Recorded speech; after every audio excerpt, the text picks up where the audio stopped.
Hi, you say Japan's bashing is funny, so I posted a clip from PBS about Japan bashing and how it relates to the death of Vincent Chin, but you had this to say on that video because yeah, why would a documentary be produced after the events it had happened? And I also told you about redlining, but what, you think redlining didn't affect Asians for some reason? And you say you're Asian, so here's an Asian American history lesson since it's Asian American Heritage Month. And I'll get directly to the point. Redlining had forced low income Korean immigrants, African Americans, and Latinos to live in the same neighborhoods for decades. Interracial tensions boiled over during the riots, and thousands of Korean owned businesses were destroyed. So, yes, redlining was one of the causes and the reason for targets to Asian businesses during the LA riots. Redlining affected Asians because white people did not want Asians living in their neighborhood nor profiting off of white people, so they didn't allow Asian businesses in white areas. So banks would give Asians less predatory loans in lower income neighborhoods, which had less policing, higher crime rates. So when Asians businesses got targeted by crime and the police didn't show up, what were Asians supposed to do? Just take it? But then when Asians started to stand up for themselves, who did the news media blame as being wrong? Asians. Propaganda. Something that's very similar happening today.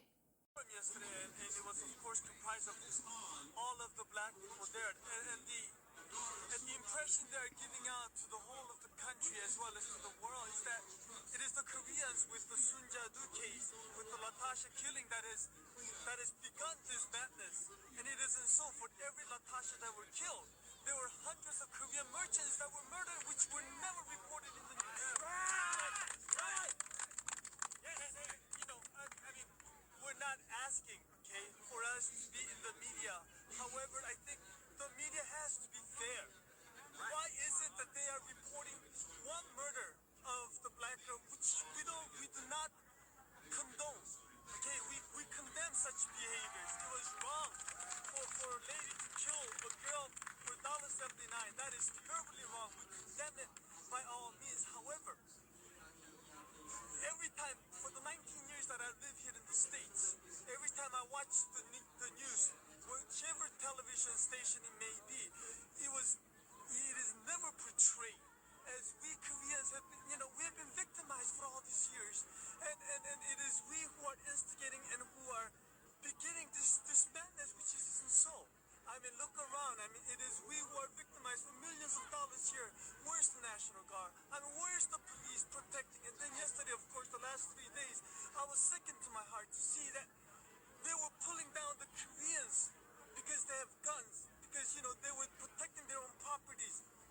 And yet, there were no police there, no National Guards, none that were coming to protect our properties. And yet, what they were doing was, as they were... The thing about history is that it does not happen in a vacuum. It's a culmination of events. A lot of them may not involve the primary actors. But you're not going to watch this video because you want to continue being the model minority so you can get that white liberal validation.